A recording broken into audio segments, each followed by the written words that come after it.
Part one brought us to the moment when CBD's scientific promise collided with the reality of commercialization. Commercialization did not trigger a graceful march toward higher standards. Instead, it exposed how badly into the 2020s the CBD marketplace was prepared to go. So, part two begins in a domain where most of the industry still relies on bulk processors, which we do today, white label isolate, and opaque extraction chains, where accuracy problems that are documented in the JAMA studies from 2020, and then later in a follow-up study in 2022. 2020, researchers found that online CBD products were routinely mislabeled. Over a quarter of those contained less CBD than advertised, half contained more, and almost 1 in 5 had a detectable amount of that glamorous molecule known as THC. These findings echoed the earlier results that reinforced what investigative reporters both from the Associated Press and the New York Times were already showing that there is a sector that's growing faster than its ability to regulate quality control can keep up with. Despite the years of warnings, by 2025, the structural conditions have not really changed that much. The FDA still lacks any plan for a regulatory pathway. Congress has not legislated anything with clarity. State rules are the patchwork of improvisation still today, which is fine because there are some companies that actually are benefiting from some of those state norms. For example, Sunsoil in Vermont, which I'll talk about more in the second part. Within the persistently unstable ecosystem that is the CBD and the wellness market today, Sunsoil then stands out because a few other companies do too. They're not the only ones. So vertically integrated, whole plant, solvent-free lipid infusion model is not the direction the market has moved, but it is the direction that they have moved, and the market could have moved, but mostly didn't. But Sunsoil's value isn't that they represent a new industry standard. It's the way they present a contrast case. It's the way that they present what could be a kind of organizational control experiment. What does CB production look like when a company, when an organization, when a group treat or as marketing language? When they remove the glitter, when they remove the gold, and when they look at what are you doing? So when a company treats consistency, transparency, and process integrity as an opportunity, it becomes embedded in a broader CBD story. Part two then is not a story about progress. It's a story about contrast. It's about how some organizations can cultivate and foster trust inside a market that maybe still hasn't earned it. But what that tells us about regarding organizational decision making under regulatory ambiguity is that people that follow regulations actually tend to care a lot about quality control. In part two, I want to look at that more closely by considering the pathway that followed from the Farm Bill. Let's get into that.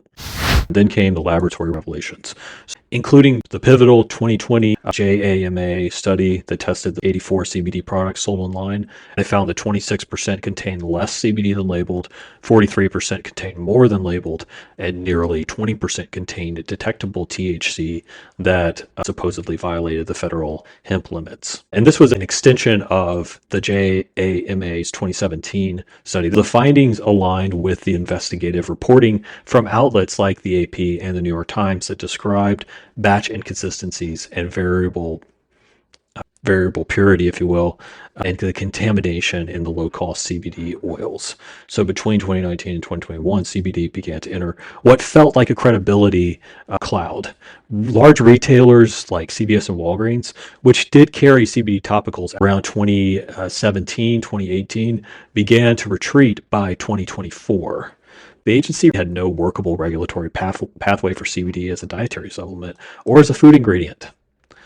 So the consumer interest at the time, it doesn't fade. Consumers are not paying attention to the FDA public hearings. They're paying attention to the wellness marketing. That's what's promoted in their algorithmic feeds, and that's what's bright and colorful with their pastel labels. The consumer interest doesn't fade. The pandemic years from 2020 to early 2022 brought heightened anxiety and sleep disturbances, and the CBD sales surged accordingly. The Brightfield Group reported that the United States CBD market grew to $4.7 billion by the year 2021, and this was driven largely by seeking something that was soothing and was not intoxicating. This demand occurred alongside the increasing consumer skepticism, though, that if CBD was everywhere, why did some products seem to work consistently and other identical dosages behaved differently from brand to brand? So this question really catalyzed the second phase of the industry maturation, which occurred from around 2021 to 2023. This is the market began to stratify. There was now transparency that was expected. There were vertically integrated producers issuing certificates of analysis or COAs that people could read if they scanned the QR code on the label. They also included agricultural reports, terpene profiles, solvent residues, microbials, and heavy metal panels. Lower quality operators relied on the white label isolates and opaque supply chains, often imported or inconsistently processed. You don't see that process, which is concerning for consumers and it's concerning for regulators. And it should be concerning for the owners of those companies, but I'm not sure if it was for everyone. So peer-reviewed research reinforced this market split. A 2022 analysis of the scientific reports found that off-the-shelf CBD products in the United States with no testing oversights were far more likely to contain inaccurate cannabinoid concentrations than those sold in the regulated jurisdictions that they studied. So in the 2021 Journal of Cannabis Research, they similarly noted that labeling accuracy was highly variable outside the vertically integrated operations. So the FDA had no clear path. Congress, though, by 2025, has not legislated a CBD framework, and states are continuing to improvise their patchwork rules, which in a way is what Colorado started doing in 2012 with Amendment 64. Consumers have become experts in their own rights, at least they thought they had. They were now, though, paying attention to the sourcing and transparency if it was included. It's reasonable to ask why.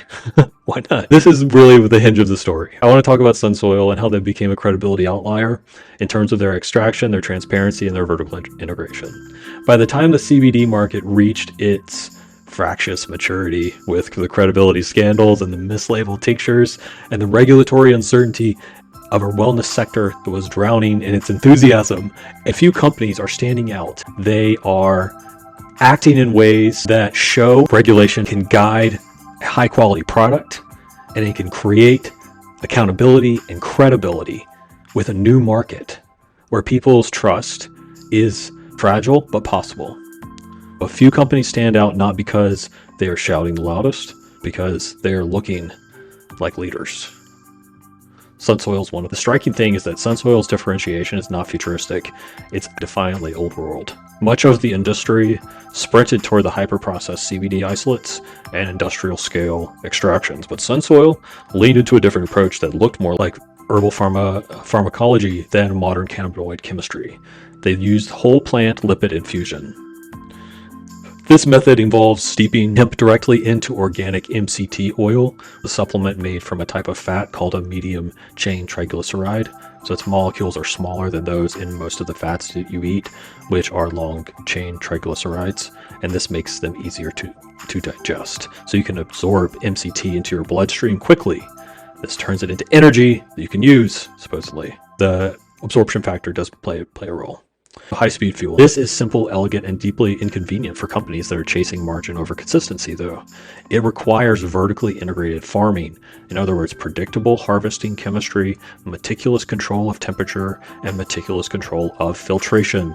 It removes the single largest vector for error in the CBD supply chain as well, the purification bottleneck where contaminants, solvent residues, and potency drift proliferate. In an industry where many brands are essentially indistinguishable by label formulations, from isolate powders that are reconstituted into oils and dropped into nearly identical tincture bottles, the process that Sunsoil goes through becomes an ethical counterpoint. By the way, I'm not paid to promote them at all. This is a fascinating case study. I'm not paid to promote any of the companies I talk about, but it's harder, slower, and more transparent. It produces a full spectrum extract, though, where terpenes are intact. The extraction is only half the story. Sunsoil doesn't just test its product, it publishes every lab result that they receive. So cannabinoid profiles, terpene analyses, microbial screenings, and heavy metal tests, all of that is accessible. They behave like a regulated pharmaceutical manufacturer in the state of Vermont. Going back to Vermont, right? Just like Ben and Jerry's. They remain functionally and lightly monitored, though, agricultural commodity. That transparency isn't performative, it's strategic sense giving. It's saying, look, we see the long game here. We see that eventually consumers are going to look for something that is the most reliable once they find out what these other products are doing.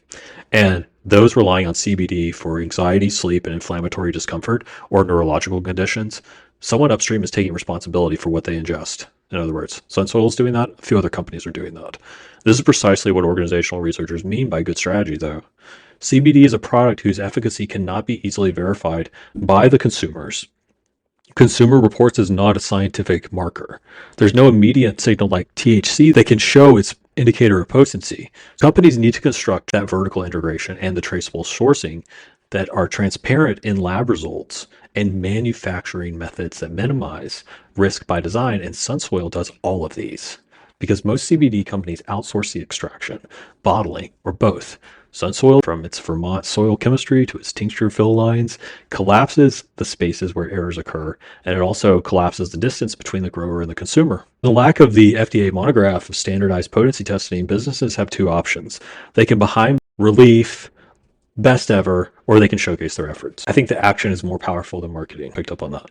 Transparency is a proactive approach, and being explicit. Perspicuity includes posting COAs, clearing the explanation of extraction procedures, exposing the beginnings of the farm, of where it was in the farm, sharing batch level test findings, and making internal quality indicators available to consumers all relate to this proactive approach. In organizational communication, this is referred to as sense giving, assisting the stakeholders, assisting the consumers in interpreting the information in an unclear situation by the intentional narrative clarity. I talked about this way back. That's what sense giving is. Sunsoil had an active approach to transparency that included third-party lab testing, providing the comprehensive cannabis profiles. They are providing consumers with epistemic scaffolding that the FDA has not yet. Consistency is really the foundation of any therapeutic trust. CBD is a credence good, which means that its effects cannot be accurately judged by consumers without long-term usage or scientific research. Credence products establish a unique trust economy in which consumers rely on the repeated and consistent experiences to make quality decisions. In a sector where potency drift is prevalent, consistency takes on its own therapeutic promise. Sunsoil, in this case, that farm to bottle concept lowers the unpredictability at every stage, from single source farming through the whole plant infusion with controlled temperature extraction, which reduces the requirement for post hoc mixing, and reducing the number of handoffs from farmers, processors, and bottlers. They lessen that noise that seems to really create a lot of tension in the CBD product category. They operate also like a high reliability organization. By an extension, they are able to catch early that don't spiral into something bigger. Their behavior is a signal of trust. Consumers recognize quality by the consistency of the signals that they are sending, including the labels. Companies choose this harder path. CBD manufacturers could have followed the industrial process of bulk isolates and dissolving those and bottling them and then just selling them.